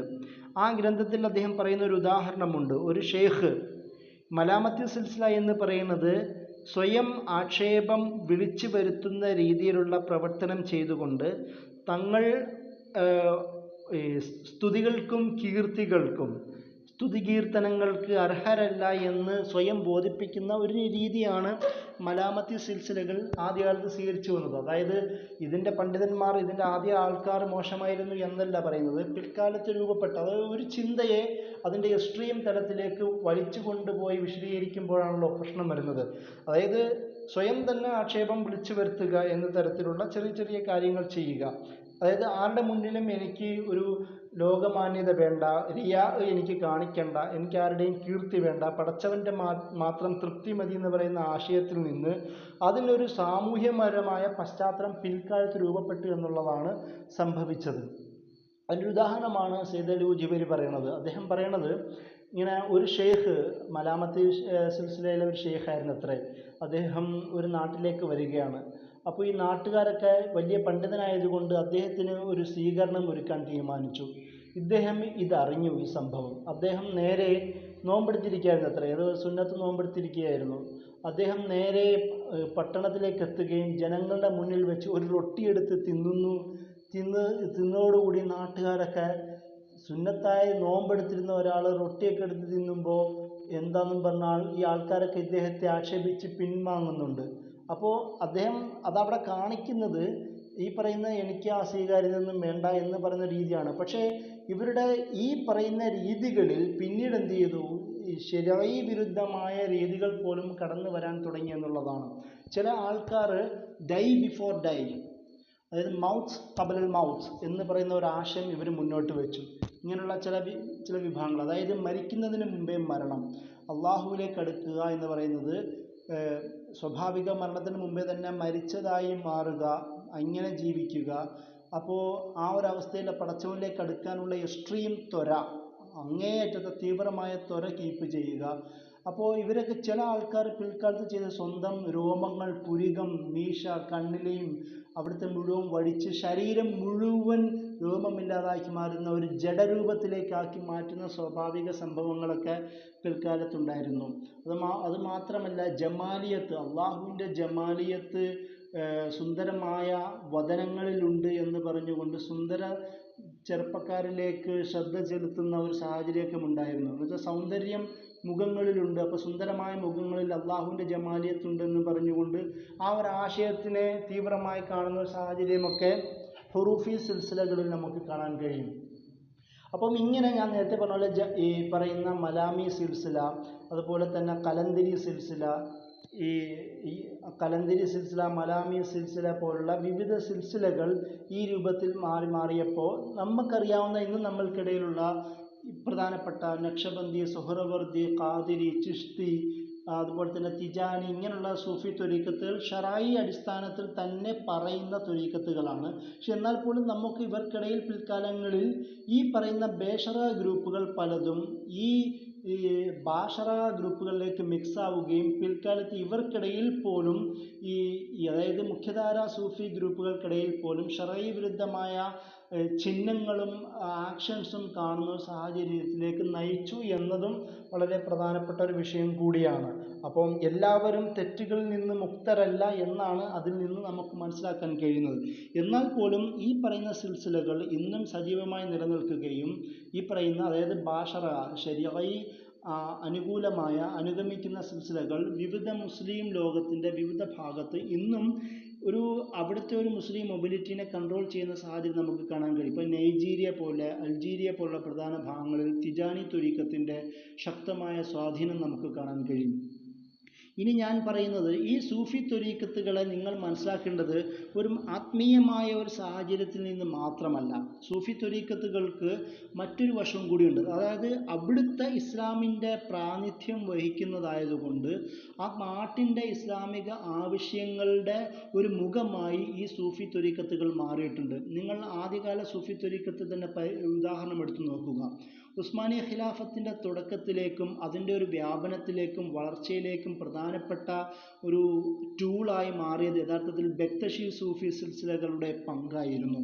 അതായത് ഹാജി ബെക്തഷി വലി എന്നറിയപ്പെടുന്ന അദ്ദേഹത്തിൻ്റെ ഷേഖ് അഹമ്മദ് യസബി എന്ന് അറിയപ്പെട്ട യസബി സിൽസിലയുടെ ഷേഖായ അദ്ദേഹത്തിൻ്റെ ശിഷ്യനായിരുന്നു ഹാജി ബെക്തഷി വലി. അദ്ദേഹത്തിൻ്റെ ശിഷ്യഗണങ്ങളാണ് ഹാജി എബ്രാൻ വലി, ഫാത്തിമ ബജി, ഷേഖ് യദബലി എന്നെ പോലുള്ള പ്രധാനപ്പെട്ട പണ്ഡിതന്മാർ. ഇവരെല്ലാം ഉസ്മാനി ഖിലാഫത്തിൻ്റെ തുടക്കക്കാരായ എർത്തുഗുലും അല്ലെങ്കിൽ സുലൈമാൻ ഷാ, എർത്തുഗുലു, ഉസ്മാൻ ഖാൻ, ഓർഖാൻ ഖാൻ അടക്കമുള്ള ആൾക്കാരുടെ ജീവിതത്തിൽ ശക്തമായ സ്വാധീനം ചെലുത്തിയവരും കൂടിയായിരുന്നു എന്നുള്ളതാണ് ചരിത്രത്തിൽ. അതുമാത്രമല്ല ഇവർ പടയാളികളായി മാറുന്ന സാഹചര്യം കൂടി ഉണ്ടായിരുന്നു എന്നുള്ളത്. അതായത് ഒരേ സമയം തന്നെ നമ്മൾ ഈ സൂഫി എന്ന് വിളിക്കുമ്പം അപ്പൊളിറ്റിക്കലായി, സാമൂഹിക വിരുദ്ധരായി അല്ലെങ്കിൽ സാമൂഹിക താല്പര്യമില്ലാത്തവരായി മാത്രം കാണരുത് എന്നാണ് ഞാൻ പറഞ്ഞതിൻ്റെ ചുരുക്കം. അപ്പം ഇങ്ങനെ ബെക്തഷി സൂഫി സിൽസിലകൾ ശക്തമായ ഒരു ഖിലാഫത്തിൻ്റെ വളർച്ചയിലേക്കുള്ള ഒരു ഗ്രൂപ്പിൻ്റെ പിൻബലമായി മാറിയ ഒരു ചരിത്രം അവർക്കുണ്ട് എന്നുള്ളതാണ്. അതുപോലെ തന്നെ ഇബ്നു അറബീനെ സൂഫി തിയോളജിയൻ അല്ലെങ്കിൽ ഒരു തത്വചിന്തകൻ എന്ന രീതിയിലേക്ക് മാത്രം ചുരുക്കുന്നതിൻ്റെയും ഒരു പ്രശ്നമുണ്ട്. ഞാൻ അതിനെക്കുറിച്ച് ഇബ്ൻ അറബീനെ കുറിച്ച് ഞാനൊരു പഠനം തയ്യാറാക്കിയിരുന്നു. ഞാനതിൽ പ്രധാനപ്പെട്ട പറയുന്ന ഒരു പോയിന്റ്, ഇബ്ൻ അറബിയുടെ ജീവിതം തുടക്കം മുതൽ ഉസ്മാനി ഖിലാഫത്തിൻ്റെ അവസാനം വരെയും ഉസ്മാനി ഖിലാഫത്തിൻ്റെ ഖിലാഫത്ത് എന്ന് പറയുന്ന ഒരു ചിന്തയ്ക്ക് പിൻബലമായി വർത്തിച്ചത് ഈ പറയുന്ന ഇബ്ൻ അറബിയുടെ ചിന്തകളായിരുന്നു എന്നുള്ളതാണ്. അതായത് ഒരു സൽത്തനത്തായ ഒരു മുസ്ലിം ഭരണകൂടമായ ഉസ്മാനിയ ഭരണകൂടത്തിന് ഖിലാഫത്ത് എന്ന് പറയുന്ന ഇസ്ലാമിൻ്റെ അടിസ്ഥാന പൊളിറ്റിക്കൽ ഫിലോസഫിയെ ചേർത്ത് വെച്ച പ്രധാനപ്പെട്ട ആൾ ഇബ്ൻ അറബിയുടെ ചിന്തകളിലൂടെയാണ് അത് സംഭവിച്ചെന്നുള്ളതാണ്. അതിൻ്റെ ഒരു പ്രധാനപ്പെട്ട ചരിത്രങ്ങളൊക്കെ നമുക്ക് ധാരാളം കാണാൻ കഴിയും. സഫവി ഉസ്മാനി യുദ്ധം നടക്കുന്ന കാലഘട്ടം 16-17 നൂറ്റാണ്ട് മുതൽ 18-ാം നൂറ്റാണ്ട് വരെ വിവിധ കാലഘട്ടങ്ങളിലായി സഫവി ഉസ്മാനി യുദ്ധങ്ങൾ നടക്കുന്നുണ്ട്. ഈ ഒരു കാലഘട്ടത്തിൽ ഉസ്മാനികളുടെ സഫവി എന്ന് പറയുന്നത് ഒരു സൂഫി ത്വരീഖത്തിൽ നിന്ന് രൂപപ്പെട്ട ഒരു ഷെയ്ഖ് സഫിയുദ്ദീൻ്റെ 13-ാം നൂറ്റാണ്ട് ജീവിച്ചിരുന്ന ഷെയ്ഖ് സഫിയുദ്ദീൻ എന്ന് പറയുന്ന സുന്നി പണ്ഡിതൻ്റെ ചിന്തയിൽ നിന്നാണ് സഫവി സിൽസില രൂപപ്പെടുന്നത്. പിന്നീട് അത് 14-15 നൂറ്റാണ്ടാവുന്നതോടുകൂടി അത് ഷിയഈ സിൽസിലയായി മാറുകയും 16-ാം നൂറ്റാണ്ടിൻ്റെ തുടക്കത്തിൽ 1501 ഷെയ്ഖ് ഇസ്മായിൽ സഫവി ഡൈനാസ്റ്റി സ്ഥാപിക്കുന്നതോടുകൂടി ഷിയഈ പൊളിറ്റിക്കൽ ഐഡിയോളജി സ്വീകരിക്കുകയും അത് മുഴുവനായും ഷിയഈ സിൽസിലയായി മാറുകയും ചെയ്യുന്നുണ്ട്. അതേസമയം തന്നെയാണ് ഉസ്മാനി ഖിലാഫത്ത് ശക്തമാവുന്നതും. ഈ ഒരു കാലഘട്ടത്തിൽ 16, 17, 18 നൂറ്റാണ്ടുകളിൽ ഈ രണ്ട് അധികാര ശക്തികളും തമ്മിൽ ശക്തമായ യുദ്ധങ്ങൾ ഉണ്ടാവുകയും ആ ഒരു സാഹചര്യത്തിൽ ഉസ്മാനി ഖിലാഫത്ത് എന്ന് പറയുന്ന ആശയത്തിന് ഏറ്റവും കൂടുതൽ ഐഡിയോളജിക്കൽ പിൻബലം കൊടുത്തത് ഇബ്ൻ അറബിയുടെ ചിന്തകളായിരുന്നു എന്ന് നമുക്ക് കാണാൻ കഴിയും. അതൊരു സംഭവം ഈ 18-ാം നൂറ്റാണ്ട് തുടക്കത്തിൽ ഒരു പ്രതിനിധി സംഘം ഉസ്മാനി ദർബാറിൽ വരുന്നുണ്ട്. ആ ഒരു സാഹചര്യത്തിൽ രണ്ട് പ്രതിനിധികളും തമ്മിലുള്ള വർത്തമാനങ്ങൾ നടക്കുന്നുണ്ട്. അപ്പോൾ ഉസ്മാനി പ്രതിനിധി മുന്നോട്ട് വെക്കുന്ന പ്രധാനപ്പെട്ട പോയിന്റ്, എന്തുകൊണ്ടാണ് ഉസ്മാനി ഖിലാഫത്തിന് കൂടുതൽ ഹെജമണി വേണ്ടത്, അതിന് ദീനി പിൻബലം എന്താണ് എന്ന് പറയുമ്പോഴുള്ള പ്രധാനപ്പെട്ട പോയിന്റുകൾ, ഒന്ന്, നമ്മൾ നബി സല്ലല്ലാഹു അലൈഹി വസല്ലമയുടെ പ്രവചനത്തിൻ്റെ ഫലമാണ് ഉസ്മാനി ഖിലാഫത്ത് എന്നുള്ളതായിരുന്നു ഒന്നാമത്തെ പോയിന്റ്.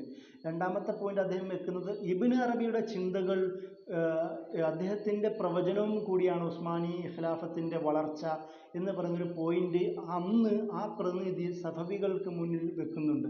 എന്ന് വെച്ചാൽ ഇബ്ൻ അറബി സാധാരണ ഒരു ഫിലോസഫർ എന്നതിൻ്റെ അപ്പുറം വലിയൊരു സാമ്രാജ്യത്വത്തിൻ്റെ വലിയൊരു അധികാര ശ്രേണിയുടെ ആചാര്യനായി മാറുന്ന സാഹചര്യം കൂടി നമുക്ക് കാണാൻ കഴിയും. ഇതുപോലെ തന്നെ ഉമറുൽ ഹുത്തി എന്നറിയപ്പെട്ട ഈ നൈജീരിയൻ ഭാഗത്ത് ഇസ്ലാമിക സ്ഥാപിച്ച ഖാദിരി ത്വരീഖത്തിൻ്റെ തിജാനി ത്വരീഖത്തിൻ്റെ ആൾ, അതുപോലെ തന്നെ സുദോക്ക് ഖിലാഫത്ത് സ്ഥാപിച്ച ഉസ്മാൻ ദാഫോദിയയുടെ അദ്ദേഹം ഖാദിരി ത്വരീഖത്തിൻ്റെ ആളായിരുന്നു, അദ്ദേഹത്തിൻ്റെ ചരിത്രം, അതുപോലെ തന്നെ USSRനെതിരെ പോരാടിയ ഇമാം ഷാമിൽ, ചെച്നിയയിലെ ഇമാം ഷാമിൽ, അദ്ദേഹം നക്ഷബന്ദി ത്വരീഖത്തിൻ്റെ ആളായിരുന്നു, അദ്ദേഹത്തിൻ്റെ ചരിത്രം, അതുപോലെ തന്നെ നമ്മുടെ സ്വന്തം ഇന്ത്യൻ സബ് കോണ്ടിനെൻറ്റിൽ നക്ഷബന്ദി എല്ലാ ത്വരീഖത്തിൻ്റെയും ഖലീഫയായി മാറിയ, പിന്നീട് നക്ഷബന്ദി ത്വരീഖത്തിൻ്റെ പ്രധാന ഷേഖായി മാറിയ സയ്യിദ് അഹമ്മദ് സർഹിന്ദി, അക്ബറിൻ്റെ ദീന ഇലാഹീനെ ഇല്ലാതാക്കിയ, ജഹാംഗീറിൻ്റെ കാലത്ത് ഇസ്ലാമിക നവോത്ഥാനത്തിന് നേതൃത്വം കൊടുത്ത മുജദ്ദിദ് അൽ ഫസാനി എന്ന് വിളിക്കപ്പെടുന്ന സയ്യിദ് അഹമ്മദ് സർഹിന്ദി, പിന്നീട് ഷാവുലിദ ദഹ്ലവി, അതായത് ഷാവുലിദ ദഹ്ലവി എന്ന് പറയുന്നത് മുഗൾ സാമ്രാജ്യം തകർന്നുകൊണ്ടിരിക്കുന്ന സാഹചര്യത്തിൽ ചിന്താപരമായും ബൗദ്ധികമായും ശാക്തികമായും, അതായത് ശാക്തികമായി എന്ന് ഞാൻ പറയാനുള്ള പ്രധാനപ്പെട്ട കാരണം, മുഗൾ സാമ്രാജ്യം തകർന്നുകൊണ്ടിരിക്കുന്ന സാഹചര്യത്തിൽ അഹമ്മദ് ഷാ ദുർറാനിനെ കത്തെഴുതി വിളിച്ചു വരുത്തുകയും ഈ മുഗൾ സാമ്രാജ്യത്തെ അറ്റാക്ക് ചെയ്തുകൊണ്ടിരിക്കുന്ന ജാട്ട് മറാഠ ഗോത്രക്കാരെ പരാജയപ്പെടുത്തി തിരിച്ച് അധികാരം മുഗൾ സാമ്രാജ്യത്തിന് കയ്യിലേൽപ്പിച്ചു കൊടുത്ത് പോകുന്ന അഹമ്മദ് ഷാ ദുർറാനിനെ കത്തെഴുതി വിളിച്ചു വരുത്തിയത് ഷാവുലിദ ദഹ്ലവി ആയിരുന്നു. ആ ഒരു തരത്തിൽ, അതായത് സാമൂഹികമായ രാഷ്ട്രീയപരമായ ചിന്തകൾ മുന്നോട്ട് വെച്ച ഇവരുടെ ചരിത്രവും കൂടി അടങ്ങുന്നതാണ് തസവുഫ്. അതുപോലെ തന്നെ ഇന്ന് നമ്മൾ പറയുന്ന മൗലാന മൗദൂദിയുടെ ചിന്തകൾ നമ്മൾ പറയാറുണ്ട്, വ്യക്തി, കുടുംബം, സമൂഹം, രാഷ്ട്രം, അതായത് ഒരു നാഷൻ ബിൽഡിങ്ങിൻ്റെ ഒരു ഗ്രാജുവൽ ഗ്രോത്തിനെ കുറിച്ച് മൗലാന മൗദൂദി മുന്നോട്ട് വെക്കുന്ന ഒരു ചിന്തയുണ്ടല്ലോ, അതേ ചിന്തയുടെ 18-ാം നൂറ്റാണ്ടിൻ്റെ മറ്റൊരു മുഖമായിരുന്നു ഷാവിർദ ദഹ്ലവിയുടെ ഇർത്തിഫാഖാത്ത് എന്ന് വിളിക്കപ്പെടുന്ന ചിന്ത. വ്യക്തി, കുടുംബം, നഗരം, രാഷ്ട്രം. മൗദൂദി സാഹിബ് സമൂഹം എന്നാണ് വെച്ചിരുന്നതെങ്കിൽ ഷാവിർദ ദഹ്ലവി അന്ന് 18-ാം നൂറ്റാണ്ടിൽ നഗരം എന്നാണ് വെച്ചത്. അദ്ദേഹം കാരണം ഡൽഹി ജീവിതത്തിലുള്ള നഗരം ഒരു മുസ്ലിം ഭരണത്തിൻ്റെ കേന്ദ്രമായിരുന്ന ഒരു സാഹചര്യത്തിൽ എക്കണോമിക്കലായും മിലിറ്ററിയായും അതുപോലെ തന്നെ സോഷ്യലായും പൊളിറ്റിക്കലായും കേന്ദ്രീകരിക്കപ്പെടുന്ന ഒരു സാഹചര്യത്തിൽ എന്നതുകൊണ്ടാണ് അദ്ദേഹം നഗരത്തെ മുന്നോട്ട് വെച്ചത്. ആ ഒരു തരത്തിൽ ഒരു നാഷണൽ ബിൽഡിങ്ങിൻ്റെ ചിന്തയെ മുന്നോട്ട് വെച്ച ആളാണ് ഷാവിർദ ദഹ്ലവി. ഇതുപോലെ തന്നെ മുസ്ലിം ലോകത്തിൻ്റെ വിവിധ ഭാഗങ്ങളിൽ നമുക്ക് ഒരുപാട് ഉദാഹരണങ്ങൾ കാണാം. ഇന്ന് 20-ാം നൂറ്റാണ്ടിൽ ഉസ്മാനി ഖിലാഫത്തിൻ്റെ പതനത്തിന് ശേഷം തുർക്കിയിലെ തന്നെ, അതായത് ശക്തമായ യൂറോപ്യനൈസേഷൻ, സെക്കുലറൈസേഷൻ, വെസ്റ്റേണൈസേഷൻ പ്രൊജക്റ്റ് നടന്നുകൊണ്ടിരുന്ന തുർക്കി ഭരണകാലഘട്ടത്തിനിടയിൽ, കമാലിസ്റ്റുകളുടെ ഭരണകാലഘട്ടത്തിനിടയിൽ അവിടുത്തെ മുസ്ലിങ്ങളുടെ ജീവിതത്തെ നിയന്ത്രിച്ചത് ബദിയുസ്സമാൻ സയ്യിദ് നൂർസിയുടെ ചിന്തകളായിരുന്നു. ആ ചിന്തയായിരുന്നു പിന്നീട് ആധുനിക തുർക്കിയുടെ ഇസ്ലാമിക നവജാഗരണത്തിന് നേതൃത്വം കൊടുത്തത്. അതിനുശേഷം ശക്തമായ ധാരാളം സൂഫി സിൽസിലകൾ തുർക്കിയിൽ തന്നെ രൂപപ്പെട്ടിരുന്നു. അതിൽ പ്രധാനപ്പെട്ട നക്ഷബന്ദി സിൽസിലയുടെ മറ്റൊരു ഷെയ്ഖാണ് ഷെയ്ഖ് സാഹിദ് കോത്കു എന്ന് അറിയപ്പെടുന്ന നക്ഷബന്ദി സിൽസിലയുടെ പ്രധാനപ്പെട്ട ഷെയ്ഖ്. അദ്ദേഹമാണ് യഥാർത്ഥത്തിൽ ഇന്ന് നമ്മൾ കാണുന്ന AK പാർട്ടിയുടെയും അതിനു മുമ്പ് AK പാർട്ടിയുടെ തന്നെ മുൻ ഭാഗമായിരുന്ന നജമുദ്ദീൻ അർബക്കാൻ്റെ പാർട്ടിയായ മില്ലി ഗൗരുഷ് അല്ലെങ്കിൽ നാഷണൽ ഔട്ട്ലുക്ക് മൂവ്മെൻറ്റിൻ്റെ ചിന്തയെ മുന്നോട്ട് വെച്ചത് യഥാർത്ഥത്തിൽ ഷെയ്ഖ് സാഹിദ് കോത്കു ആയിരുന്നു. അദ്ദേഹത്തിൻ്റെ നിർദ്ദേശവും ആജ്ഞാപ്രകാരമാണ് നജമുദ്ദീൻ അർബക്കാൻ പാർട്ടി രൂപീകരിക്കുന്നത് തന്നെ. ആ ഒരു തരത്തിലേക്ക് രാഷ്ട്രീയ ചിന്തയും സാമൂഹികമായ ചിന്തകളും മുന്നോട്ട് വെച്ച ആളാണ് ഷെയ്ഖ് സാഹിദ് കോത്കു. ഈ തരത്തിൽ വിവിധ ലോകങ്ങളിൽ ഇസ്ലാമിക ലോകത്ത് പൊളിറ്റിക്കലായും സാമൂഹികമായും ഇടപെട്ട സൂഫികളുടെ ചരിത്രം നമുക്ക് മുന്നോട്ട് കാണാൻ കഴിയും. മറ്റൊരു പ്രധാനപ്പെട്ട പോയിന്റ്, തസവൂഫ് ഗ്രൂപ്പുകൾ നമുക്ക് പ്രധാനമായും 3ആയി തരംതിരിക്കാം. ഒന്ന് ഹൈലി പൊളിറ്റിക്കൽ അല്ലെങ്കിൽ എപ്പോഴും പൊളിറ്റിക്കലി ഇൻക്ലൈൻഡ് ആയ സൂഫി ഗ്രൂപ്പുകൾ, എപ്പോഴും അധികാരത്തിൻ്റെ പദവിയിൽ ഇരിക്കുകയോ അധികാരത്തിനോടൊപ്പം ചലിക്കുകയോ ആ ഒരു സംസാരം നടത്തുകയോ ചെയ്യുന്ന സൂഫി ഗ്രൂപ്പുകൾ. ഉദാഹരണം ഈ സുഹ്റവർദി സൂഫി സിൽസില, നക്ഷബന്ദി സൂഫി സിൽസില, തിജാനി സൂഫി സിൽസില, പലപ്പോഴും അത് ചിശ്തിയും ഖാദിരി സൂഫി സിൽസിലകളും അധികാരത്തിൽ, ഈ പറയുന്ന മുഖ്യധാര സൂഫി സിൽസിലകളെല്ലാം പലപ്പോഴും അധികാരത്തിൻ്റെ കൂടെ പോയ ഒരു ചരിത്രമുണ്ട്. കൂടാതെ മോശമായ രീതിയിലല്ല, പക്ഷേ പൊളിറ്റിക്കലായി സോഷ്യലായി ജീവിച്ച ചരിത്രം നമുക്ക് കാണാൻ കഴിയും. ഈ ഷെയ്ഖ് സുഹ്റവർദി, അബു ഹഫ്സ് ഉമർ അൽ സുഹ്റവർദി, അതായത് സുഹ്റവർദി സിൽസിലയിലെ പ്രധാനപ്പെട്ട ഷെയ്ഖന്മാരിൽ ഒരാളായിരുന്നു. അവാരിഫുൽ മആരിഫിൻ്റെ കർത്താവാണ് അദ്ദേഹം. അദ്ദേഹത്തിൻ്റെ ചിന്തകളിൽ സാമൂഹിക ജീവിതത്തിൽ ഇടപെടേണ്ടത് അനിവാര്യമാണ് എന്ന് കൽപ്പിച്ച ഒരാളായിരുന്നു അദ്ദേഹം. അതുപോലെ തന്നെ ഉസ്മാനി അബ്ബാസി ഖലീഫയുടെയും അതുപോലെ തന്നെ ഈജിപ്ഷ്യൻ രാജാവിൻ്റെയും ഇടയ്ക്കുള്ള അംബാസഡറായി ജീവിതം കഴിച്ചു കൂട്ടിയ ആളായിരുന്നു അബു ഹഫ്സ് ഉമർ അൽ സുഹ്റവർദി. അതുപോലെ തന്നെയാണ് ഇന്ത്യയിൽ സുഹ്റവർദി സിൽസില കൊണ്ടുവന്ന സക്കരിയ മുൽത്താനി അടക്കമുള്ള ആൾക്കാർ ഇന്ത്യയിലെ മുസ്ലിം ഭരണകൂടങ്ങളെ വിവിധ നാടുകളിൽ ഇസ്ലാമികവൽക്കരണത്തിന് നിർദ്ദേശിച്ച ആളും കൂടിയായിരുന്നു സക്കരിയ മുൽത്താനി സുഹ്റവർദി എന്നറിയപ്പെടുന്ന ഇന്ത്യയിലെ പ്രധാനപ്പെട്ട സുഹ്റവർദി സിൽസിലയുടെ പണ്ഡിതൻ. അതുപോലെ തന്നെ നമ്മുടെ ഇന്ത്യയുടെ ചരിത്രം തന്നെ എടുത്തു നോക്കുകയാണെങ്കിൽ വിവിധ തുടക്കം മുതലുള്ള, അതായത് ഡൽഹി സൽത്തനത്തുകളുടെ ചരിത്രം, അത് മംലൂക്കുകളുടെ ചരിത്രമാവട്ടെ, സയ്യിദി, ഖിൽജി, മംലൂക്ക് അടക്കമുള്ള ഗോരി, അതിനുശേഷമുള്ള ലോധി, പിന്നീട് മുഗൾ ഡൈനാസ്റ്റികളുടെ ചരിത്രമാവട്ടെ, ആദിൽ ഷാഹി പോലുള്ള വിവിധ ചെറിയ നവാബുമാരുടെ രാജവംശങ്ങളുടെ ചരിത്രമാവട്ടെ, എല്ലാ ഭാഗങ്ങളിലും സൂഫി സിൽസിലകൾ ശക്തമായ സ്വാധീനം ചെലുത്തിയ ഒരുപാട് ഉദാഹരണങ്ങൾ നമുക്ക് കാണാൻ കഴിയും. ഇങ്ങനെ അധികാരത്തിൻ്റെ കൂടെ അല്ലെങ്കിൽ പൊളിറ്റിക്കലി ഇൻക്ലൈൻഡായ സൂഫി ഗ്രൂപ്പുകൾ നമുക്ക് കാണാൻ കഴിയും. അതിലൊന്നും ഞാൻ നേരത്തെ പറഞ്ഞ നക്ഷബന്ദി സൂഫി സിൽസിലയും അതിൻ്റെ പ്രധാനപ്പെട്ട ഭാഗങ്ങളാണ്. നക്ഷബന്ദി സൂഫി സിൽസിലകളുടെ പ്രധാനപ്പെട്ട 11 പ്രിൻസിപ്പിൾസിൽ ഒന്നാണ് ഖൽവത്ത് ദർ അഞ്ജുമൻ, അതായത് ജനങ്ങൾക്കിടയിൽ പെരുമാറുക, ജീവിക്കുക. നമ്മൾ മലയാളത്തിൽ ആൾക്കൂട്ടത്തിൽ തനിയെ എന്ന് നമുക്കതിനെ പേരിട്ട് വിളിക്കാം. അതായത് ജനങ്ങൾക്ക് ഇടയിൽ ജീവിക്കുക, പക്ഷേ ഹൽവത്ത് അതായത് ഏകാന്തത അനുഭവിക്കുകയും ചെയ്യുക. അതായത് ഏകാന്തത, മനസ്സ് പടച്ചവൻ്റെ ഒപ്പം, ശരീരം അബദുകൾക്കൊപ്പം, അടിമകൾക്കൊപ്പം. ആ ഒരു തരത്തിൽ ശക്തമായ ഒരു ചിന്ത പുലർത്തിയവരായിരുന്നു ഈ നക്ഷബന്ദി സിൽസിലയും. അതുകൊണ്ട് തന്നെയാണ് ഇന്നും തുർക്കിയിലുള്ള എല്ലാ പാർട്ടികളും, എർബക്കാനും എർദോഗാനും അടക്കമുള്ള ആൾക്കാരൊക്കെയും നക്ഷബന്ദി സിൽസിലയുടെ ഫോളോവേഴ്സാണ്. വിവിധ ഭാഗങ്ങളിലും ഇന്നും അങ്ങനെ തന്നെയാണ് അവർ ജീവിക്കുന്നത് മുസ്ലിം ലോകത്ത്. അതുപോലെ തന്നെയാണ് മറ്റൊരു ഗ്രൂപ്പാണ് ഓപ്പോസിഷനിലായി മാറിയ ചരിത്രവും നമുക്ക് കാണാൻ കഴിയും. ഇപ്പോൾ സയ്യിദ് അഹമ്മദ് സർഹിന്ദി അക്ബറിൻ്റെ ഓപ്പോസിഷനിലായിരുന്നു.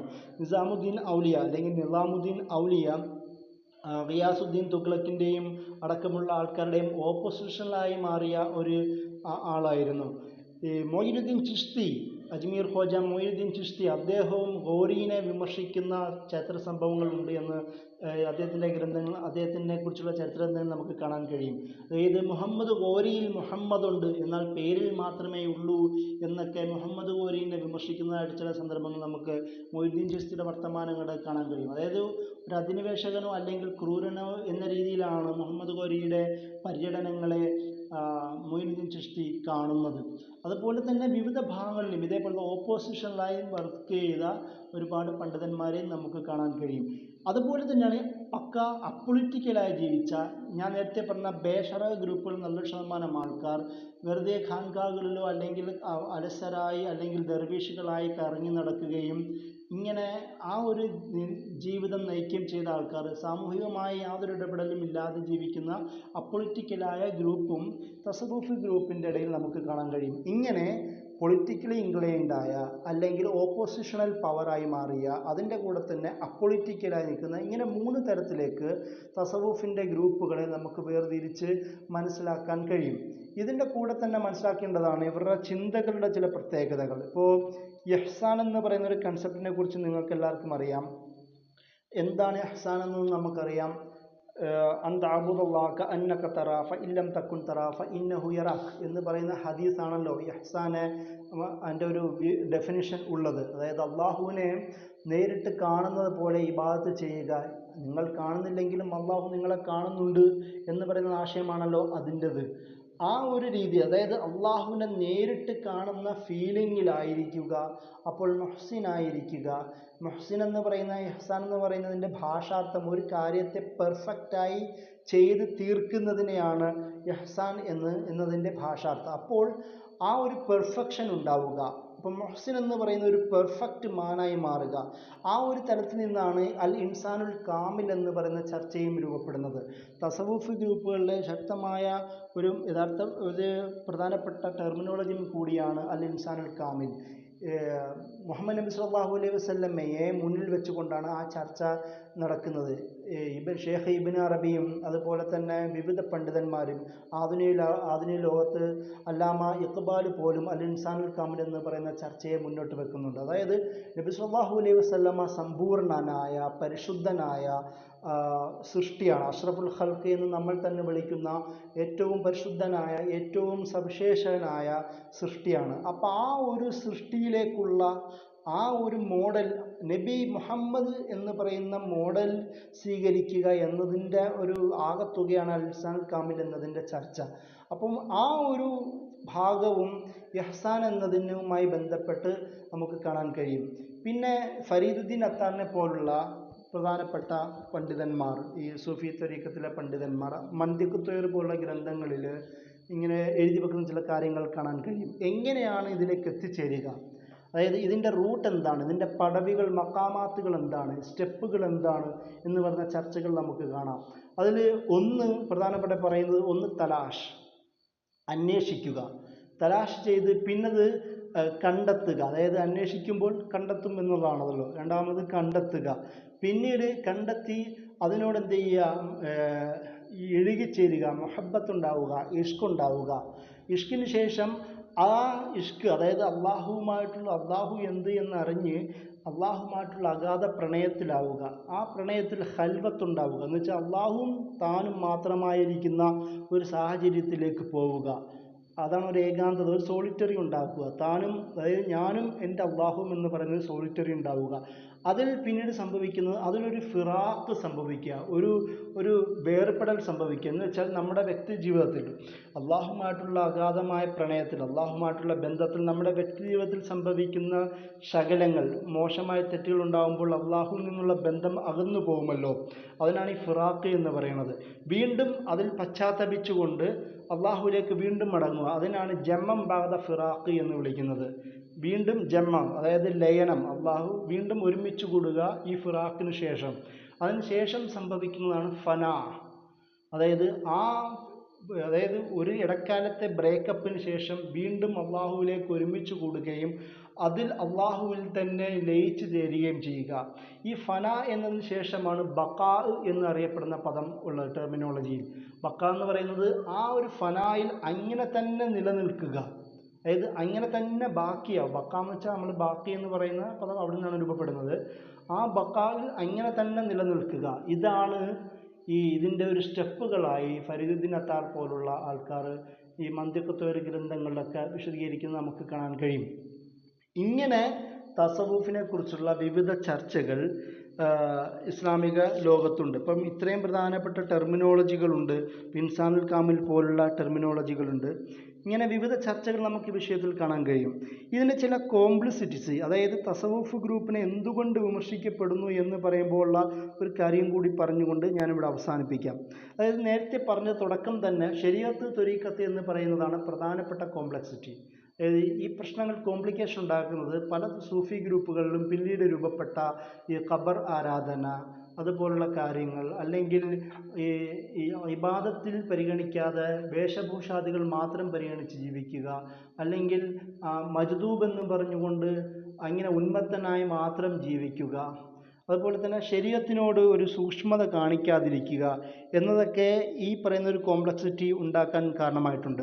മറ്റൊരു പ്രധാനപ്പെട്ട വിഷയം ഷെയ്ഖിനോടുള്ള എക്സ്ട്രീം സബ്മിഷനാണ്. അതായത് സൂഫി ത്വരീഖത്തുകളൊക്കെ മുന്നോട്ട് വെക്കുന്ന പ്രധാനപ്പെട്ട പോയിന്റ് ഷെയ്ഖിനെ പറഞ്ഞാൽ കേൾക്കുക എന്നുള്ളതാണ്. ആക്ച്വലി ഇത് ഒരു ഞാൻ നേരത്തെ ആദ്യം പറഞ്ഞതുപോലെ ഒരു മുസ്ലിം മൊബിലിറ്റിയുടെ ഭാഗമെന്ന നിലയിൽ നേതൃ പ്രവർത്തക ബന്ധമാണ് യഥാർത്ഥത്തിൽ അത്, ഷെയ്ഖിനോടുള്ള ഒരു സബ്മിഷൻ. പക്ഷേ സംഭവിച്ചത് പിൽക്കാലത്ത് അത് ഷെയ്ഖ് പറഞ്ഞത് വേദവാക്യത്തിന് മുകളിലായി കാണുന്ന ഒരു കോലത്തിലേക്ക് പിന്നീട് മാറി. ആ ഒരു തരത്തിലേക്ക് വർത്തമാനങ്ങൾ പിന്നീട് മാറ്റപ്പെട്ടു എന്നുള്ളതാണ്. അപ്പം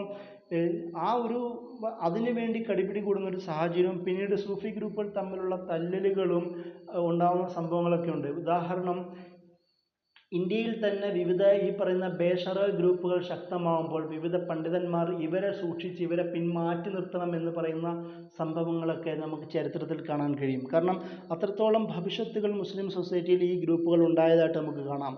മറ്റൊരു കോംപ്ലക്സിറ്റി ഇവരുണ്ടാക്കുന്ന ഈ ലിറ്ററേച്ചറിൽ ഉണ്ടാകുന്ന കോംപ്ലക്സിറ്റീസാണ്.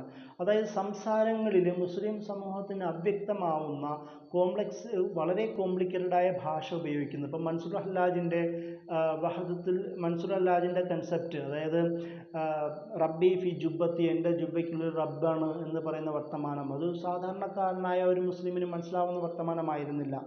ഇങ്ങനെയുള്ള വർത്തമാനങ്ങൾ അദ്ദേഹത്തിൻ്റെ മരണത്തിലേക്ക് നയിച്ചു എന്ന് പറയുന്നൊരു വർത്തമാനം ഉണ്ടെങ്കിൽ പോലും മൻസൂർ ഹല്ലാജിൻ്റെ മരണത്തിന് അത് മാത്രമല്ല, കറാമിത്തി എന്നറിയപ്പെട്ട അന്ന് ഒരു മിലിറ്റൻ്റ് ഗ്രൂപ്പായ വിഭാഗം അബ്ബാസി ഖിലാഫത്തിനെതിരെ ഒരു പൊളിറ്റിക്കൽ ഒരു ശക്തിയായി നിൽക്കുന്ന ഒരു സാഹചര്യമായിരുന്നു. ആ ഒരു സാഹചര്യത്തിൽ കറാമത്തി ഗ്രൂപ്പുകളെ സപ്പോർട്ട് ചെയ്തതും കൂടി, കറാമത്തി ഗ്രൂപ്പിനെ സപ്പോർട്ട് ചെയ്ത സാഹചര്യം കൂടി വെച്ചുകൊണ്ടാണ് മൻസൂർ ഹല്ലാജിനെ വധിച്ചത് എന്ന് പറയുന്നൊരു ചരിത്ര നിരീക്ഷണമുണ്ട്. എന്തായാലും പോലും അദ്ദേഹത്തിൻ്റെ ഈ പറയുന്ന ഈ അനൽ ഹക്ക് പോലുള്ള കൺസെപ്റ്റുകൾ ഒരു കോംപ്ലിക്കേഷൻ ഉണ്ടാക്കിയെടുത്തിട്ടുണ്ട് മുസ്ലിം സൊസൈറ്റിയിൽ. അതുപോലെ തന്നെ ഈ റീജിയണൽ ഡൈമെൻഷൻസ്, ഇപ്പോൾ നിൽക്കുന്ന ഭാഗത്തെ മുസ്ലിം അവിടുത്തെ കൾച്ചറിനെ ഏറ്റുപിടിക്കുക എന്ന് പറയുന്ന സാഹചര്യവും ഇവർക്കിടയിൽ ശക്തമായിരുന്നു. ആദ്യകാലത്ത് ഇസ്ലാമിക പ്രബോധന രീതികളിൽ അതൊരു നല്ല മാർഗമായിരുന്നെങ്കിൽ പോലും പിന്നീട് ആ മാർഗത്തെ അന്ന് സ്വീകരിച്ച ഒരു മാർഗമായി പരിഗണിക്കാതെ എല്ലാ കാലത്തും അത് തന്നെ ഏറ്റു സ്വീകരിച്ചത് വലിയ പ്രശ്നമായി മാറിയിട്ടുണ്ടായിരുന്നു. ഉദാഹരണം, ഇപ്പോൾ ഇവിടെ ഈ ആസാം പോലുള്ള ചില സംഭവങ്ങളിൽ അവ പതുക്കെ ഇസ്ലാമിലേക്ക് സ്വീകരിപ്പിക്കാൻ ഇവിടുത്തെ ഭാഷയിലും ഇവിടുത്തെ ഒരു വീരേതിഹാസങ്ങളുടെ ചരിത്രങ്ങളും അതേ എടുത്തുകൊണ്ട് മുസ്ലിം ചരിത്രങ്ങളുടെ റെപ്ലിക്ക ഉണ്ടാക്കാൻ ഇവിടുത്തെ പണ്ഡിതന്മാർ ശ്രമിച്ചിരുന്നു. പക്ഷെ പിന്നീട് ഇപ്പോഴും അതേപടി തുടരുന്ന ഒരു സാഹചര്യമുണ്ട്. അതുകൊണ്ട് നമ്മൾ പറയാറുണ്ടല്ലോ, അപ്പം ഗംഗാ ജമുന തഹസീബ് എന്ന് പറയപ്പെടുന്ന ഇന്ത്യയിലെ എല്ലാ തഹസീബുകളും ഒന്നിച്ച്, സംസ്കാരങ്ങളും ഒന്നിച്ചു കൊണ്ടുപോകുന്ന ഇടങ്ങളാണ് സൂഫി ദർഗകൾ എന്ന് പറയുമ്പോൾ എല്ലാവരും കയറി വരുന്നത് മോശമാണ് എന്നതല്ല എൻ്റെ അർത്ഥം. പക്ഷേ അവിടെ ഒരു ഇസ്ലാമിൻ്റെ ഒരു തൗഹീദി കൺസെപ്റ്റ് അവ്യക്തമായി മാറി എന്നുള്ളത് ഒരു വിഷയം കൂടിയാണ്. പിന്നെ മറ്റൊന്ന് ഈ പ്യൂരിറ്റി, ഈ സ്പിരിച്വാലിറ്റി എന്നത് മാത്രം ഒതുങ്ങുകയും ഔട്ടർ പ്യൂരിറ്റീനെ കുറിച്ചുള്ള, അതായത് വ്യക്തി ജീവിതത്തിലുള്ള, സാമൂഹ്യ ജീവിതത്തിലുള്ള ശാരീരിക പ്യൂരിറ്റി ഇതൊന്നും പരിഗണിക്കാതെ പോകുന്ന, ഈ ചങ്ങലകൾ ധരിക്കുന്ന, അതുപോലെ തന്നെ ഈ പറയുന്ന താടിമുടി നീട്ടി വളർത്തി നഖം വെട്ടാതെയും വൃത്തി കുളിക്കാതെയും അങ്ങനെ ശാരീരിക പ്യൂരിറ്റി കീപ്പ് ചെയ്യാതിരിക്കുന്ന സാഹചര്യവും കൂടി നമുക്ക് പിൽക്കാലത്ത് കാണാൻ കഴിയും. ഇതിൻ്റെ കൂടെ മറ്റൊരു പ്രധാനപ്പെട്ട പോയിന്റും കൂടെ ഞാൻ പറഞ്ഞുകൊണ്ട് അവസാനിപ്പിക്കുന്നു. അതായത് സൂഫി ത്വരീഖത്തുകൾ പലപ്പോഴും ഈ ഭരണകൂടങ്ങളുടെ ഒരു സ്പോൺസേഡായി മാറുന്ന ഒരു സാഹചര്യം കൂടി ഇന്ന് നിലനിൽക്കുന്നുണ്ട്. തസവൂഫ് പേരിൽ അറിയപ്പെടുന്ന പല ആൾക്കാർ പോലും അധികാരികൾ അവരുടെ ആവശ്യങ്ങൾക്ക് വേണ്ടി ഈ ഉപയോഗിക്കുന്ന ഒരു ടൂളായി മാറ്റപ്പെടുന്ന സാഹചര്യം കൂടി പലപ്പോഴും സംഭവിക്കാറുണ്ട്. ഈ സ്പോൺസറിങ് സൂഫിസം എന്ന് പറയുന്ന ഒരു വർക്കിൽ ആ ഒരു വിഷയവുമായി ബന്ധപ്പെട്ട് വിശദമായ ചർച്ചകളുണ്ട് പലപ്പോഴും. അതായത് ഇസ്ലാമിൻ്റെ ശരിയായ കൺസെപ്റ്റുകളെ മുന്നോട്ട് വെക്കുന്ന സംഘടനകളെ ചെറുക്കുവാൻ വേണ്ടി ഇങ്ങനെയുള്ള സൂഫി ഗ്രൂപ്പുകൾക്ക് ഫണ്ടിങ് നൽകിക്കൊണ്ട്, അവരുടെ വർത്തമാനങ്ങൾക്ക് കൂടുതൽ പ്രാമുഖ്യം നൽകിക്കൊണ്ട് അവരെ മുഖ്യധാരയിൽ നിലനിർത്താൻ ശ്രമിക്കുന്ന ഒരുപാട് ഉദാഹരണങ്ങൾ സ്പോൺസറിങ് സൂഫിസം എന്ന് പറയുന്ന വർക്കിൽ അദ്ദേഹം വിശദീകരിക്കുന്നുണ്ട്. ഇങ്ങനെയുള്ള ഉദാഹരണം നമുക്കിപ്പോഴും കാണാൻ കഴിയും. ഇപ്പോൾ ഗൾഫ് രാഷ്ട്രങ്ങളിലെല്ലാം അടക്കമുള്ള അമേരിക്കൻ ഇസ്രായേൽ ആശയങ്ങളെ പിൻപറ്റുന്ന ആൾക്കാരെ, സൂഫി ത്വരീഖത്ത് അല്ലെങ്കിൽ സൂഫി പണ്ഡിതന്മാരായി അറിയപ്പെടുന്ന ആൾക്കാരെ അവർ നിയമിക്കുകയും എന്നിട്ട് അവരുടെ ഈ ഭരണാധികാരികളുടെ ആഗ്രഹങ്ങൾ നടപ്പിലാക്കുക, അതിനൊപ്പുവെക്കുന്ന ഒരു സാഹചര്യത്തിലേക്ക് പോകുന്ന ഒരു പശ്ചാത്തലവും കൂടി ഇന്ന് നിലനിൽക്കുന്നുണ്ട്. അപ്പം ഇങ്ങനെയുള്ള രീതികളും സൂഫികളെ ആക്ഷേപിക്കാൻ കാരണമാവുന്നുണ്ട്. അപ്പോൾ ഞാൻ പറഞ്ഞു വന്നത്, തസവുഫ് എന്ന് പറയുന്നത് ഒരു വളരെ ബഹുവിധ വർണ്ണങ്ങളുള്ള, അതിൻ്റെ വിവിധ കാരണങ്ങളാൽ ഇങ്ങനെ ബഹുവിധമായ വിവിധ പശ്ചാത്തലമുള്ള, സാംസ്കാരിക രാഷ്ട്രീയ പശ്ചാത്തലമുള്ള ഒരു പ്ലാറ്റ്ഫോമാണ്. അപ്പോൾ അതിനെ അങ്ങനെ തന്നെ മനസ്സിലാക്കുകയും ഈ ഇസ്ലാമിക ലോകത്ത് സേവനങ്ങൾ അർപ്പിച്ചവർക്ക് അതിൻ്റെ ഒരു പ്രാധാന്യവും അതിൻ്റെ ഒരു ആദരവും നൽകേണ്ടതും, അതിൻ്റെ കൂടെ തന്നെ ഇസ്ലാമിക ലോകത്ത് പ്രശ്നങ്ങൾ സൃഷ്ടിക്കുന്ന ആൾക്കാരെ വകതിരിച്ചറിയുകയും അവരെ വേണ്ട രീതിയിൽ അവരോട് സമീപിക്കുകയും ചെയ്യേണ്ടത് അനിവാര്യമെന്ന് പറഞ്ഞുകൊണ്ട് ഞാൻ എൻ്റെ സംസാരം അവസാനിപ്പിക്കുന്നു. വാഖിറു ദഅ്വാനാ അൽഹംദുലില്ലാഹി റബ്ബിൽ ആലമീൻ. അസ്സലാമു അലൈക്കും.